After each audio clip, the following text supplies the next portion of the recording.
हमारे जीवन में समस्त प्रकार के भौतिक सुखों को प्रदान करने वाले शुक्र देव 13 जनवरी 2026 को अपनी परम शत्रु धनु राशि को छोड़कर अपने परम मित्र शनि की मकर राशि में करने जा रहे हैं प्रवेश।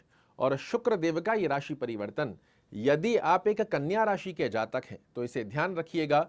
शुक्र महाराज आपके भाग्येश और धन भाव के स्वामी होते हैं और वर्ष 2026 के पहले महीने में ये पहला संकेत आपको देने जा रहे हैं कि ये वर्ष आपके लिए बहुत ही विशेष रहेगा। ऐसा मैं क्यों कह रहा हूं?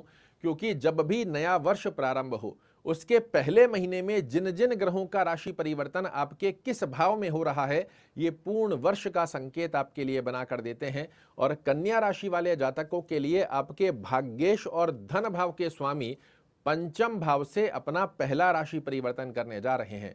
एक त्रिकोण के स्वामी होकर त्रिकोण में आना, ये अपने आप में एक बहुत स्पष्टीकरण का संकेत है कि कन्या राशि वाले जातकों के लिए इस वर्ष शुक्र महाराज बहुत बड़े लाभ देते हुए पाए जाएंगे।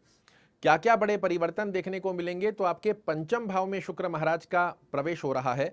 और पंचम भाव क्या है? तो ये आकस्मिक लाभ की स्थितियों को दर्शा कर देता है, सडन ऑफ गेन की स्थितियों को दर्शा कर देता है। जो आपने सोचा ना हो उस प्रकार के लाभान्वित योग यहां से शुक्र महाराज आपके लिए निर्मित कर देंगे। विद्यार्थियों के लिए यह वर्ष का पहला संकेत है कि आपको कंपटीशन में बहुत अच्छी सफलता का योग बनकर आएगा।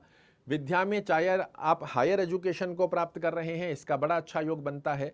ये माता पिता के लिए भी बहुत अच्छा संकेत है कि यदि आप एक कन्या राशि के माता पिता हैं, संतान के करियर को, उनके भविष्य को लेकर चिंताग्रस्त अवस्था का सामना करना पड़ रहा है, इस वर्ष आपकी संतान आपको गौरवान्वित करती हुई पाई जाएगी। यदि एडमिशन की आपको चिंता लगी हुई है, निश्चित रूप से एक बढ़िया अच्छे कॉलेज स्कूल के अंदर आपकी संतति का एडमिशन होता हुआ आप देखेंगे।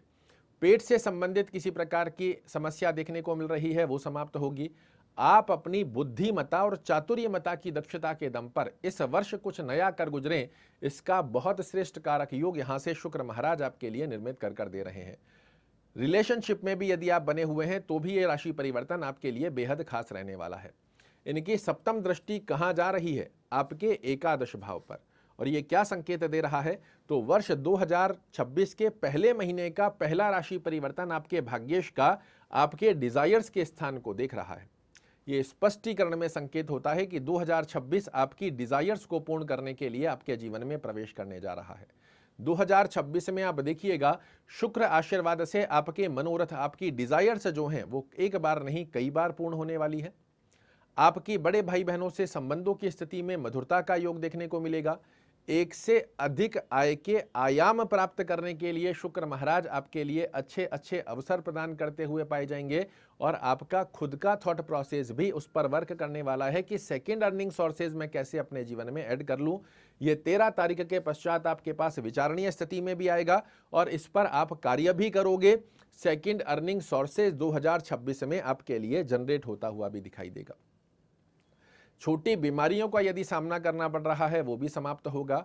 धन दृष्टिकोण की स्थिति सबसे विशेष इस वर्ष आपके लिए संकेत दे रही है कि फाइनेंशियल दृष्टिकोण से संबंधित 2025 में जो आपने उतार चढ़ाव देखे, इनसे कई बार आपको इस वर्ष की स्थिति में पुष्टता का योग देखने को मिलेगा। जो पिछले समय में धन दृष्टिकोण डाउनफॉल में जा रहा था, अब ये अपग्रेड होता हुआ आपको दिखाई देगा। बैंक बैलेंस की स्थिति का योग अच्छा बनेगा। किसी से पैसे का लेन देन अटका हुआ है वो पूर्ण होता हुआ दिखाई देगा।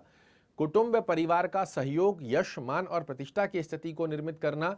वाणी के चलते आप अपने बिगड़े बिगड़े कार्यों को भी अपने पक्ष में लेकर आ जाओ। इस प्रकार की एक श्रेष्ठ कारक अवस्था और इन सब गतिविधियों को प्राप्त करने के लिए भाग्य आपका साथ देता हुआ पाया जाएगा। यहाँ एक सलाह मैं आपको और देना चाहूँगा, 2026 में यदि आप अपने पिता की सलाह लेकर किसी भी प्रकार के कार्य की स्थिति की तरफ आगे बढ़ते हैं, ये एक बहुत अच्छा और श्रेष्ठ कारक संकेत है कि आपको उस कार्य में सफलता मिलना लगभग तय हो जाएगा। अब बहुत से लोगों के मन में प्रश्न होता है कि हमारे पिताजी नहीं हैं तो क्या करें? तो ऐसे में पितातुल्य कोई व्यक्ति हो आपके जीवन में, उससे सलाह लेकर करना आपको वही है जो आपने प्लानिंग की हुई है, किंतु उनसे परमिशन या सलाह लेकर अगर आप आगे बढ़ते हो, उस कार्य में सफलता के योग आपके लिए बेहद सुंदर रूप में कार्य करते हुए दिखाई देंगे। अब प्रश्न बनता है कि क्या सभी लोगों के लिए शुक्र महाराज का समान फल देखने को मिलेगा? तो शास्त्र कहता है ऐसा संभव नहीं है। जिस ग्रह का आप फलादेश सुन रहे हो उसका आपकी कुंडली में कैसा प्लेसमेंट बना हुआ है वो एक इंपॉर्टेंट पार्ट होता है। ऐसे में यदि शुक्र देव आपकी कुंडली में लग्न से 6वें, 8वें, 12वें घर में या आपके लग्न में ही नीचस्थ अवस्था कन्या राशि में बने हुए हैं, ये आपको कभी भी अच्छे फल नहीं दे पाएंगे, क्योंकि इन स्थानों पर बाध्य हो जाते हैं अशुभ फल देने के लिए। वहीं दूसरी अवस्था के अंदर आपके भाग्येश एक अच्छे भाव में बने हुए हैं, डिग्री वाइज बलवान बने हुए हैं। अगर अच्छी भाव के अंदर अगर दशा चल पड़ी है, मैं लिख कर दे सकता हूं 2026 आपके लिए यादगार सिद्ध ना हो तो मुझे कहिएगा। क्या करना चाहिए ताकि शुक्र महाराज की स्थिति हमारे लिए अच्छा लाभ बनाकर दे पाए? ओम शुक्राय नमः का जाप करना, दुर्गा चालीसा का पाठ करना या सुनना, दोनों में से जो संभवत स्थिति बनती है इसे फॉलो कीजिए। डीओ परफ्यूम का यूज करना, साफ सुथरी गतिविधि का प्रयोजन बनाना बड़े अच्छे लाभ देता हुआ पाया जाता है। नहाने के पानी में थोड़ा सा गुलाब जल या फिर इसी के साथ में कच्चा दूध डालकर स्नान करते हैं, बहुत अच्छा है। अगर आपकी कुंडली में शुक्र महाराज एक अच्छे भाव में बने हुए हैं, आप एक डायमंड, ओपल या जरकन धारण कर सकते हैं। ये आपके लिए बेहद सुंदर स्वरूप में काम करता है, किंतु फिर भी मेरा रिकमेंडेशन रहेगा किसी अच्छे विद्वान से अपनी कुंडली का एनालिसिस करवाने के पश्चात ही स्टोन पहनिएगा, ऐसे नहीं पहनना चाहिए। ये बेहद सुंदर 2026 का पहला संकेत आपके लिए बनकर आ रहा है और इसका सदुपयोग कर कर देखिएगा, 2026 निश्चित रूप से बन जाएगा आपके लिए बहुत ही विशेष। आशा करता हूं मेरे द्वारा दी गई ये जानकारी आपको पसंद आएगी। कल फिर से एक नई जानकारी लेकर आपके सामने उपस्थित होऊंगा, तब तक के लिए नमस्कार।